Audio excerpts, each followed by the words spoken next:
Allahümme salli ala Muhammed ve ali Muhammed. Bismillahirrahmanirrahim ve bihi nesta'in innehu hayru nasirin ve mu'in ve sallallahu ala rasulih el-amin. Amma ba'd rabbi şrah li sadri ve yessir li emri ve ahlul ugdeten min lisani yefkahu kavli ve hakkı Fatıma ve abiha ve berliha ve beniha ve sirril mustavda'i fiha. Hamdüke Allahümme ni'mel mevla ve ni'mel hadi ve ni'mel vekil nehmeduhu ve nesta'inu ve nestağfiruhu ve netubu ileyh. Allahın tevfik və inayəti ilə İmam Cəfər Sadiq əleyhissalamın ümumi bəşəriyyətə olan nəsihətindən bəzi mətləbləri siz əzizlərin nəzərinə çatdırmışdıq və hələ o mətləbin əvvəl hissəsinin ki, bəhsi tamam olmamışdı ki, mən təbərrükən bir də əzizlərimizin yadına salıram. Əşəddül əmal səlasətun. O əməllərin o daha ağırı, daha şiddətlisi 3 dənə əməldir ki, hər kəs buna riayət eləsə həm müvəffəq olacaq. Mən dediyim kimi də keçən dəfə də məxsus demişəm.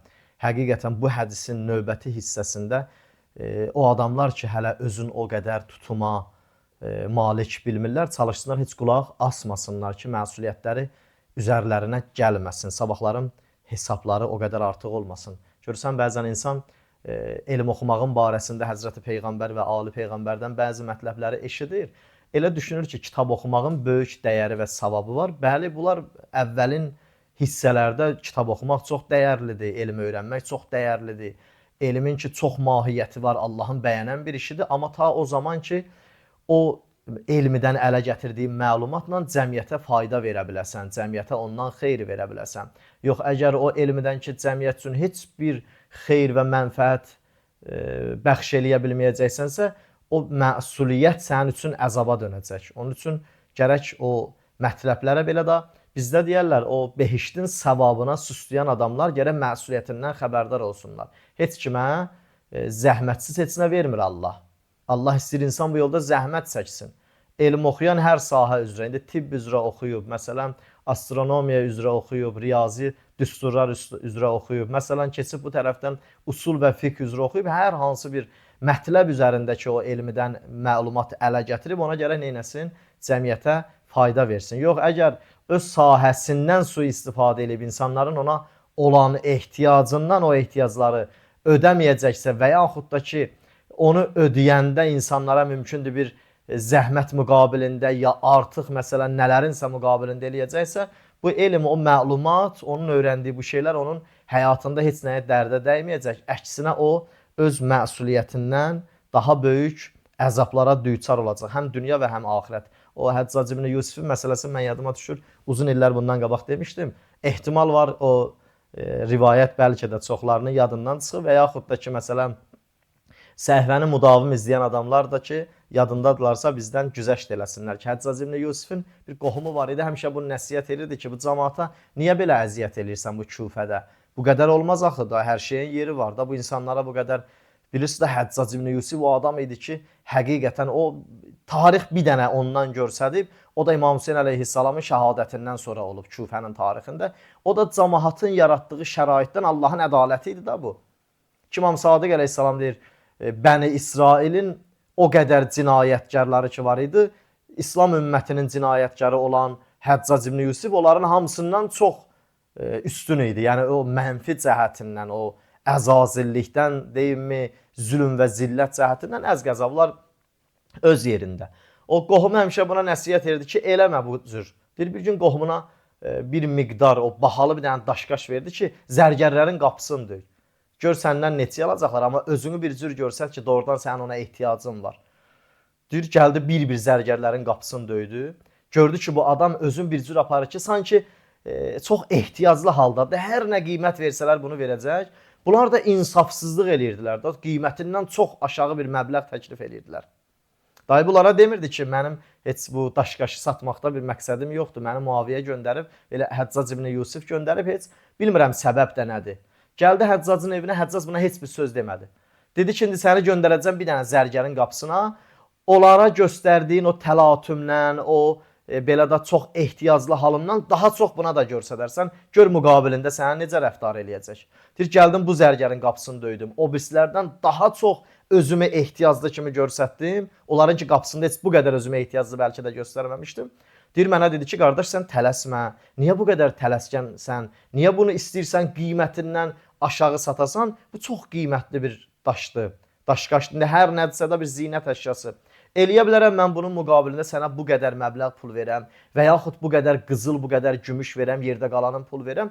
Deyir, bu baxdı belə təəccüblə bu zərgər buna dedi ki, niyə belə təəccüblə baxsan? Dedi, vallahi əslində mənim heç bunu satmaqda heç bir məqsədim yoxdur. Məni Həccaz göndərmişdi, amma işin hikmətini də bilmirəm.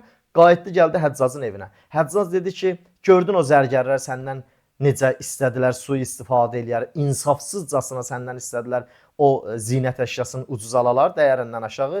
O zərgərin ki qapısına getdin, amma gördün o sənə necə qiymət verdi, o daşına, o əlində olan zinət əşyasına. Dedi ki, mən ona dəfələrlə istəmişəm zülm eləyəm. Allah bir işlə başımı qatıb, heç vaxt bir yol tapa bilməmişəm də. Nəsə bir iş çıxıb ortaya ona zülm eləyə bilməmişəm. Bu cəmiyyət ki, bu qədər insafsızdır. Görürsən, mən indi bunlara niyə zülm eləyirəm? Hətta o zalimin özü deyirdi ki, Allahın ədaləti da insanlardan sui-istifadə eləyib, insafsızlıq elədikcə Allah bir dənə zalimi onlara müsəllət eləyər. Ki, İmam Cəfər Sadiq əleyhissalam onun üçün deyir ki, bu çox ağır bir mövzudur ya. Əşəddül ə'mali səlasətun. Bu üç əməl çox ağır bir mövzudur. Bunlar çox məsuliyyətli bir mövzudur ki, biri insafun nas min nəfsik. Cəmaatla öz aranda insafla rəftar elə. Məxsusən bu günlərin cəmiyyətin daha çox ehtiyacı olan müamilə məsələsidir. Yəni alver da. Biz bəzən belə təbirlər işlədirik. Görürsən bir nəfər gedir həkimin yanına, həkim ona öz terminindən 2 dənə cümlə deyir. O gələndən sonra onu dillər əzbər eləyir ki, mən bir dənə həkimə getmişdim, çox savadlı idi. Nədən bildin o savadlıdır? Deyir ki, o müəyyən şeylər danışırdı, başa düşmürdüm. Hələ başa düşməmisən, hardan bildin savadlıdır? Başa düşməmisən, hardan düşündün ki, bu məsələn ali bir tədrisə malikdir, mütəxəssisdir? Əzqəzək, biz məsələn görürsən bəzi terminlər deyəndə deyirlər ki, elə danışırlar, biz başa düşmürük. Bəzən yerində iradə eləyirlər. İşim o deyil. Amma bəzən də ki, görürsən ki, yersiz iradlar da çox olur. Müamilə yəni alver. Alverdə olan insafsızlıq bu günlərin. Ki, cəmiyyətin hər tərəfini əhatə eləyib da. O Şeyx Rəcəb Əli Xəyyatın tarixində yazırlar ki, oğlu deyir bir gün bir nəfər gətirib bir qəba vermişdi atama ki, Şeyx Rəcəb Əli Xəyyat da dövrünün doğrudan böyük ariflərindən olub da. Deyir, atam xəyyat idi da, dərzi idi. Deyir, o miqdarda ki, atam əvvəldən pulu vermişdi, atam da onun o qəbasını verdi, düzəldəndən sonra getdi. Deyir, çıxdı gördüm otağından, dalınca qaçdım onun, gəldi, çatdı, 2 dinarın qaytardı özünə. Dedi ki, mənim gördüyüm işin müqabilindən artıqdır. Səndən ki 10 dinar almışdım, 8 bunun həqqidir. Hətta deyir, o gününün saatın ki bölərdi, kimin işinə nə qədər vaxt sərf eləyib ona belə diqqət eləyərdi. O bir nəfər deyir, məndən 40 deyir, tümən istəmişdi gördüyü işə. Sonra mən deyir, o həmən verdiyim libasımı götürəndə 20 tümən aldı məndən. Dedim ki, şeyx, niyə bu cür eləyirsən, Şeyx Rəcəb Əli Xəyyat? Dedi ki, mən düşünmüşdüm, mənim 2 gün vaxtımı tutar. 2 gün ərzində yəni qurtararam. İndi 2 günün neçə saatı da özü bilir də. Deyir, amma mən baxdım ki, bu 1 gün ərzində həll olan məsələ oldu. Onun üçün bu qədər deyir, diqqət eləyirdi. Bu qədər mühüm məsələ idi, insaf məsələsi. İmam buyurur ki, insafun nas min nəfsik, çalışın, insanlarla öz aranızda insafla rəftar eləyin. İnsafın harada nizamı pozulsa, bilin cəmiyyət o zaman həmən hissədən böyük bəlalara mübtəla olacaq. Həzrəti Peyğəmbərin, Həzrəti Əmirəl-Mömininə nəsiyyəti və vəsiyyətindən birini oxuyuram. Ya Əli, səlasətü min həqaiqil iman. İmanın həqiqəti bu 3 dənə məsələnin üzərində qurulub. Hər kim istəyir imanının həqiqətini başa düşsün, bu 3 məsələyə Həzrət Peyğəmbər buyurur ki, riayət eləsin. Əl-infaqu minəl-iqdar. Ki, oradan çox mühüm məsələdir da. Eləyə bilər, insan çox vaxt infaq eləyə bilər, əlində olanın verə bilər. Amma əl-infaqu minəl-iqdar bu mühüm bir məsələdir. Minəl-iqdar yəni bilsən necə çətinlik vaxtında insan nəfəqə eləyə bilər. Yəni özünün hətta ehtiyacı olan halda nə eləyə bilər? O bilirsiniz də ən məşhur qəziyyələrdən biridir. Mümkündür bizim izləyicilərimiz bunu çox eşidələr və yaxud kitab oxuyan vaxtları və yaxud da mümkündür ki, oxuyalar. Belə kinayə olmasın ha, cəmiyyət buna xatır deyirəm ki, cəmiyyətin biraz oxuyuculuq vəziyyəti doğrudan dərəcəsini çox azaldıb. İnşallah bir gün qayıdarlar həqiqətin özünə. Deyir Həzrəti Əmir Əl-Mominin ki, Həzrəti Fatimə Səlamullah əleyhə dedi ki, əmi qızı evdə mənim üçün nə hazırlamısan axşam şam yeməyinə? Dedi ki, əmi oğlu, artıq 2 gündür mən sənə verdiyimdən başqa bizim evimizdə bir şey yoxdur. Bir dənə ki, bir şey bişirmişdilər, onu 2 gündür mən sənə verirəm. Hətta uşaqlardan da özümdən də səni qabağa salıram. Deyir Həzrət Əmir Əl-Mominin dedi ki, niyə Fatimə, əmi qızı, niyə sən bunu mənə deməmsən, bizim evdə bir şey yoxdur? Dedi ki, əmi oğlu istəmədim, deyəm birdən qüdrətində olmaz, səni utandırmayım. Həya elədim bundan ki, xəcalət çəkərsən. Deyir Həzrət Əmir Əl-Mominin mübarək göz yaşları axan halda evdən çıxdı. O day Mədinənin bərk istisi gördü ki, Miqdad bir dənə pərişan halda Mədinənin küçələrində gəzir. Dedi Miqdad, niyə bu haldasan? Dedi ki, ya Əli, soruşma halımı məndən. Həzrət Əmir Əl-Mominin neçə dəfə təkrar edir ki, Miqdad, heç vaxt səndən ayrılmayacam. Ta o zamana qədər ki, ehtiyacını mənə deməyəsən. Deyir, Miqdad hər dəfə israr edirdi. Axır dedi ki, ağa, bilsən niyə? Neçə gündür evimizdə ki, daha heç nə yoxdur yeməyə. Fəqirlik gör nə qədər aliyə hakim olub da. Amma baxın, bunların belə bir vaxtda imanlarına baxın. Miqdad bu günləri 14 əsr üstündən keçib kitablar Miqdadın dəyərini nə edirlər? İnsanlara nümunə çəkirlər. Bir nəfər istəyir sözü dəyərli olsun, Miqdaddan misal çəkir. Mühüm məsələdir ya, biz sözlərimizə dəyər vermək üçün o dəyərli adamların tarixindən gərək danışaq. Həm özümüz dəyər tapaq, həm cəmiyyətimiz dəyər tapsın, həm sözümüz dəyər tapsın. Bizim özümüzün sözümüzə qalsa, bizim sözlərimizin o qədər də qiyməti olmaz. Bu dəyərli şəxsiyyətlərin həyatında olan o doğrudan ali addımlar və ali dəyərlərdir ki, bizim həyatımıza bu qədər xüsusi bir qiymət veriblər. Əgər biz onu ilə uyğun yaşaya bilsək. Deyir, Miqdad dedi ki, ya Əmir Əl-Mominin, evdə uşaqların aclığının naləsi məni narahat edir. Həzrət Əmir Əl-Mominin bununla görüşməmişdən qabaq, Miqdadla görüşməmişdən qabaq 1 dinar kimdənsə borc almışdı. Deyir, verdi ona, dedi, baxmayaraq, mənim də ehtiyacım var, aləm üçün bunu aparam, amma Miqdad, mən istəyirəm ki, Allahın rizayətini qazanam, sən özümü səndən qabağa salmayam. Miqdad götürdü, Həzrət Əmir Əl-Mominin gəldi məscidə. Ki, mən istəyirəm o rivayəti xülasə eləyəm, çox genişdir rivayət. Ki, həqiqətən də içində xüsusi mətləblər var, ömür vəfa eləsin, bir gün onun barəsində məxsusən o təfərrüatın danışarıq, Allah lütf eləsə. Şimdi o mövzumuzun məhəlli şahid hissəsinə görə yadıma düşdü rivayət. Deyir, gəldim məsciddə, Həzrət Peyğəmbər dedi ki, əmoğlu, istəyirəm Şamı sizə gedəm.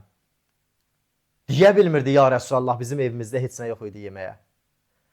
Ki, Həzrəti Peyğəmbər ki, növbəti gün Şamda gəldi evə Həzrət Əmir Əl-Mominin evindəki o vəsaili ki, yemək üçün görmüşdü.